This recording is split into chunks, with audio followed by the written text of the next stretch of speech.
এখন আপনার 6,500 টাকা জমা লাগবে, আর 2টা জামিনদার লাগবে, অবশ্যই এখানকার স্থানীয় হইতে হবে। তুই নিছিস, তুই দিয়ে যাবি। ফাজলামি শুরু করছো না? টাকা দিয়ে তারপরে এখান থেকে পাগল লাগে এটা রে? ফাজলামি করো। হ্যাঁ, আজ একটা মাস ধরে আমারে ঘুরাইতেছো। গরিব মানুষ না, কিস্তির নাম করে আমারে বারবার হয়রানি করতেছো।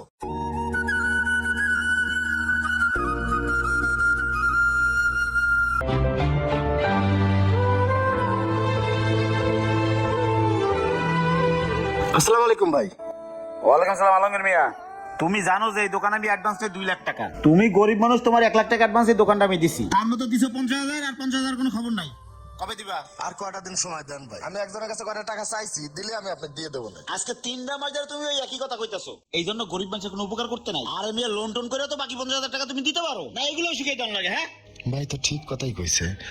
ঠিক আছে ভাই, আর কয়টা দিন সময় দেন, আমি আপনাকে বাকি টাকাটা দিয়ে দেবো না। ঠিক আছে, তাড়াতাড়ি ব্যবস্থা করো, আর জানি বলো না লাগে। আচ্ছা ভাই।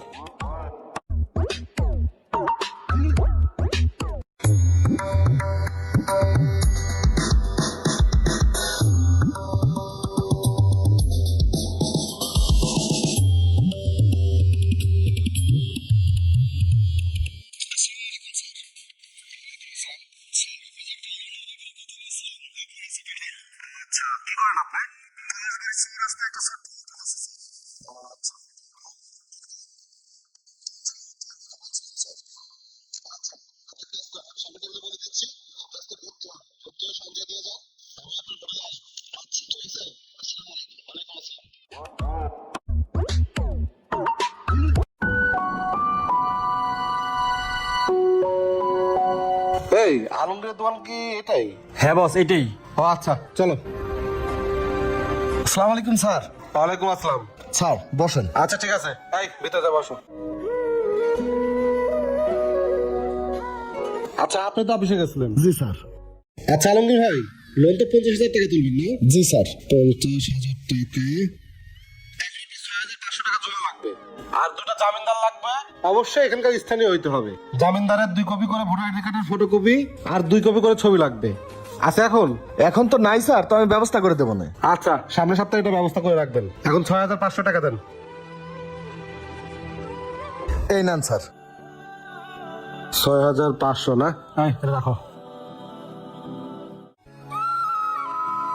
তাহলে আলমগীর ভাইয়ের বাড়ি কোন জায়গায়? পাবনা স্যার।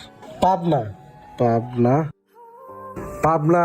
তো পাবনা বাড়িতে যান আপনি কি গাড়িতে যান? আলহামরা গাড়িতে চলে যাই স্যার। আলহামরা। আলহামরা। নামেন কোথায়? সাথিয়া বাজারে। সাথিয়া বাজার। হ্যাঁ। সাথিয়া বাজার। তো ওখান থেকে কিসে যাইতে হয়? বাজার থেকে নামে ভ্যানে যাই। ভ্যানে? ভ্যানে করে হলুদগড় বাজার। তা আপনার জামিনদারের 2টা নাম্বার দেন। লেখেন 017। তাইলে আপাতত এই সামনের সপ্তাহে অফিসে আসবেন, দেখে কি করা যায়। স্যার আমি টাকাটা পাবো কবে?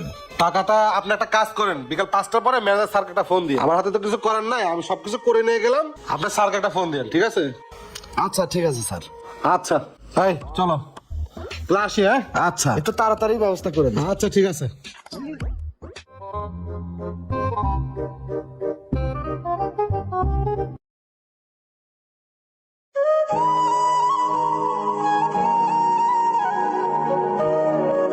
কি আলমগীর ভাই, ভালো আছেন? স্যার আসসালামু আলাইকুম। স্যার বসেন।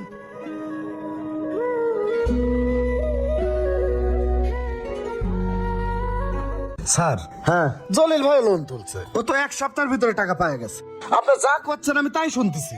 আজকে এই টাকা চান, কালকে ওই টাকা চান, যখন যা করছেন আমি তাই শুনতেছি। তারপর আমার টাকাটা এরকম ঘুরাচ্ছেন কে স্যার? আরে ভাই, অফিসে তো অনেক নিয়ম কানুন থাকে, তারপরে মাঝখানে নির্বাচন আসলো, অনেক ঝামেলা হলো। আচ্ছা যাই হোক, আপনার একটা ডিপিএস করতে হবে। ডিপিএসটা বাধ্যতামূলক করতেই হবে, ডিপিএস না হলে আবার লোন পাবেন না আপনি। 20-25 দিন ঘোরানোর পর এখন আবার করছেন ডিপিএস খোলা লাগবে। স্যার টাকা তুলবো 50,000, 6,500 টাকা প্রথমে জমায় নিয়ে নিলেন, তারপরে 1,000 টাকা নিলেন আপনার ফর্মে, আমার বিমার জন্য 600 টাকা। এখন আবার করছেন আমার ডিপিএস করা লাগবে। টাকার দরকার আমার 50,000, আপনি তো 10,000 টাকা নিয়েই নিলেন। এই 40,000 টাকা দিয়ে আমি চাল কিনে খাবো? আমার যদি কামই না হয় আমি কিস্তি দিলে কি করবো? আমি 50,000 টাকা আপনার কাছ থেকে কিস্তি তুলবো? আমি কোন বাড়িতে থাকি, বাড়িওয়ালার ভোটার আইডি কার্ড, কোন গাড়িতে বাড়ি যাই, কোন ভ্যানে যাই, আমার বাপ দাদার 14 গোষ্ঠীর নাম ঠিকানা আপনি লিখে নিছেন, আর আমার টাকাটা যে আপনার কাছে জমা থাকবো তার জামানত কি? এটা কেমন কথা বললেন ভাই? আমাদের সমিতি অফিসকে আজকে থেকে গেলে তো কবেই দেরি হয়ে যাইতো। আরে ভাই আপনি আইছেন সমিতি নিয়ে, বাংলাদেশের কত বড় বড় ব্যাংক পর্যন্ত দেউলিয়া হয়ে যায়, আর আপনি আইছেন কিস্তির অফিস। ভাই আমি এত কিছু বুঝি না, আপনার এখানে আমি ডিপিএস করতে পারি। আপনার মালিকের ভোটার আইডি কার্ডের ফটোকপি, দুজন স্থানীয় লোকের ভোটার আইডি কার্ডের ফটোকপি, আপনার মালিক কিভাবে বাড়িতে যায়, কোন গাড়িতে যায়, ভ্যানে যায় না রিক্সায় যায়, সমস্ত বিস্তারিত আমাকে দিতে হবে। দিবেন, তারপর আমি ডিপিএস খুলবো। এছাড়া আমি কোনো ডিপিএস খুলবো না। অত কিছু বুঝি না ভাই, আপনি যদি ডিপিএস খুলেন তার লোন পাবেন, আর তাছাড়া লোন পাবেন না। ফাজলামো শুরু করছো না? কিস্তি নেবে বহুত হয়রানি করছো, বহুত ফাজলামো করছো। আমরা গরিব মানুষ, আমাকে সিনেমানি গেল হয়রানি করো না। এ যাবত কিস্তি বাবদ যত টাকা দিছি সব টাকা দিয়ে তারপর এখান থেকে যাবি। দে টাকা বের কর। আপনি অফিসে আসেন, ম্যানেজার স্যারের সাথে কথা বলেন, আপনার টাকা পয়সা আপনি নিয়ে যান। চলো। টাকা তুই নিছিস, তুই দিয়ে যাবি। ফাজলামো শুরু করছো না? টাকা দিয়ে তারপর এখান থেকে যাবি। এই পাগল নাকি এটা? হ্যাঁ পাগল, ফাজলামো করো না। আজ একটা মাস ধরে তুই আমার ঘুরাইতেছিস। গরিব মানুষ না, কিস্তির নাম করে আমার বারবার হয়রানি করতেছিস। তোর কিস্তি টাকা দিয়ে যা। বর্তমান সময়ে বিভিন্ন এনজিও কিস্তির নামে সাধারণ মানুষকে এরকম হয়রানি করে থাকে। তো সবাই ভিডিওটি বেশি বেশি শেয়ার করে সবাইকে দেখার সুযোগ করে দিন। তো সবাই ভালো থাকবেন, আসসালামু আলাইকুম।